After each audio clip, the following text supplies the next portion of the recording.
kita akan mengulang berbicara bahwa rezeki bukan hanya harta. Walau harta itu rezeki, tapi tidak selamanya bahwa rezeki yang kita terima itu harus berbentuk harta. Namun kebanyakan orang menganggap bahwa kalau dia telah mendapatkan harta, uang, kendaraan, rumah, sawah, ladang, emas, perak, dan bermacam-macam rezeki yang berbentuk harta, dan dia menganggap itulah rezeki. Padahal selain harta ada rezeki yang paling tinggi. Menurut seorang ulama internasional berasal dari Mesir yang bernama Profesor Dr. Syekh Mutawalli Asy-Syakrawi, tahun 1911 sampai 1998, menyatakan bahwa harta adalah rezeki yang paling rendah, yang kebanyakan diburu oleh orang. Harta adalah rezeki yang paling rendah, paling tak bernilai, paling tak berharga. Rezeki harta. Kesehatan adalah rezeki yang paling tinggi. Orang rela mengorbankan hartanya demi mendapatkan rezeki kesehatan. Anak yang soleh adalah rezeki yang paling utama. Beruntung seorang ayah, seorang ibu mendapatkan anak yang soleh. Lebih berharga daripada punya harta yang banyak, pangkat yang tinggi, punya kesehatan yang begitu luar biasa, punya anak yang soleh. Inilah harta yang berharga, rezeki yang paling utama. Tetapi satu lagi, rezeki yang paling sempurna adalah ridha Allah. Ridha Allah. Sehingga para ulama sufi senantiasa mengawali munajatnya dengan kalimat ilahi anta maksudi wa ridhoka matlubi.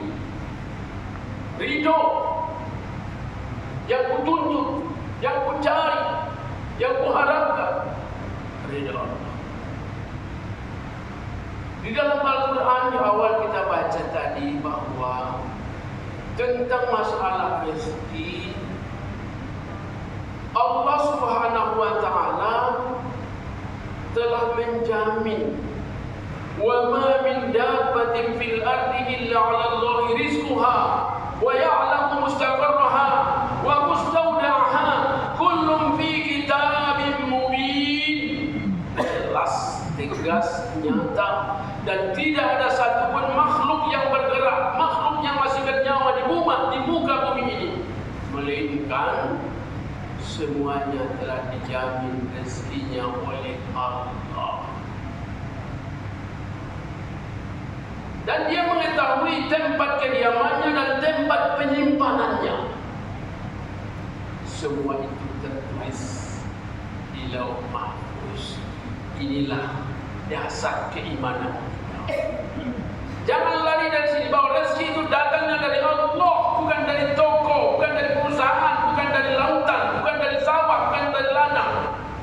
Tapi rezeki sesungguhnya adalah datangnya dari Allah dan sudah menjadi ketetapan Allah Subhanahu wa taala. Di dalam Al-Quran, Bapak Ibu, istilah rezeki disebutkan sebanyak 112 kali dalam 41 surat dan 90 ayat. Rezeki itu salah satu perkara yang menjadi rahasia. Tak ada yang tahu. Di mana ada B, bila ada B, tidak tahu gitu.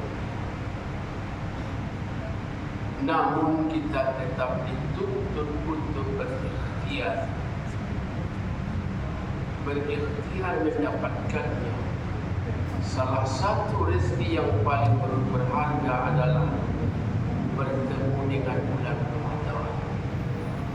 Bertemu dengan bulan Ramadan, kita awali dengan doa.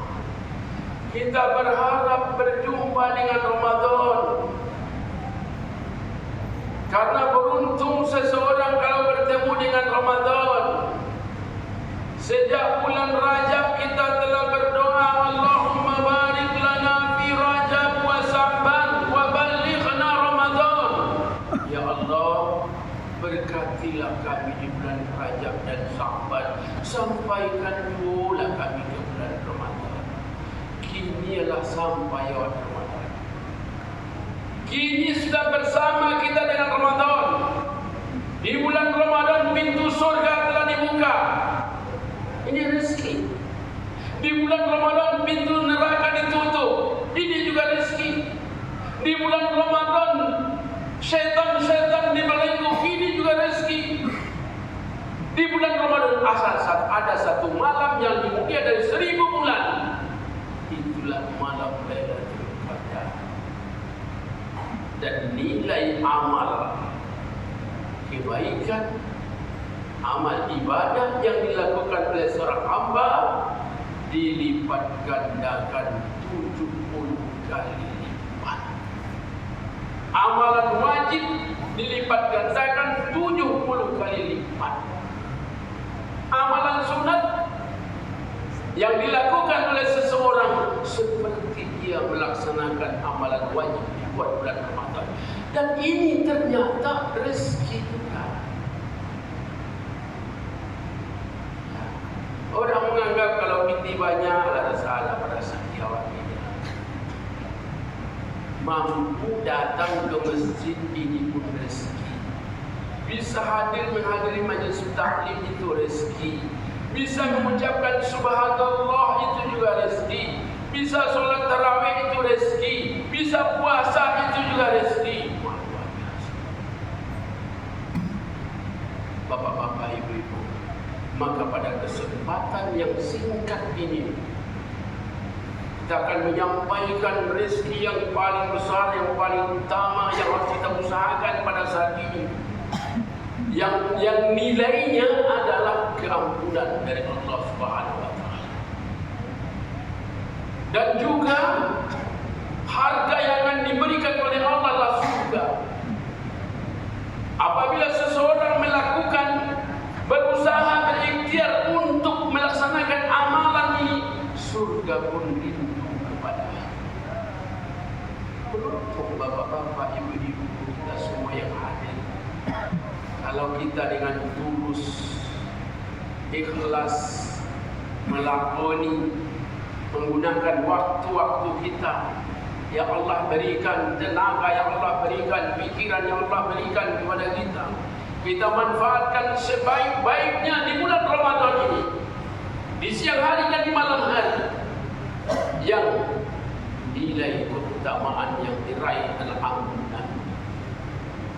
Amalan pertama adalah talil Quran, membaca Quran.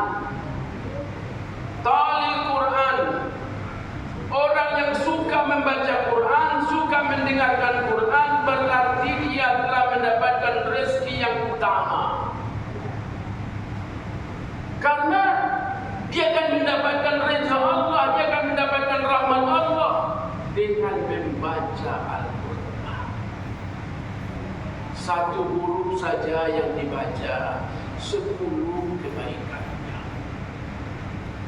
Oleh sebab itu Bapak Ibu, alangkah beruntungnya seorang istri kalau punya suami yang pandai membaca Quran.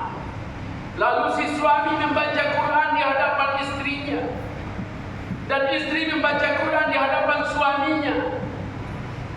Ketika suami membaca, istri menyimak bacaan sang suami. Ketika ayah membaca Al-Quran, anak-anak pun ikut mendengarkan bacaan si ayah. Ketika si ibu membaca Quran, maka anak-anak dan ayahnya ikut pula mendengarkan bacaan.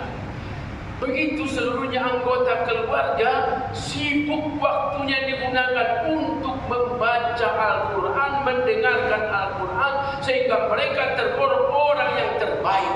Khairukum man ta'allama Al-Quran wa 'allama. Sebaik-baik kalian adalah orang yang mau belajar Quran dan mau mengajarkannya.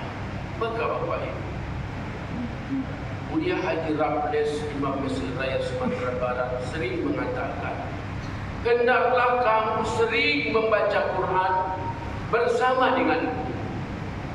Baca Quran, ada yang menyimak bacaanmu itu.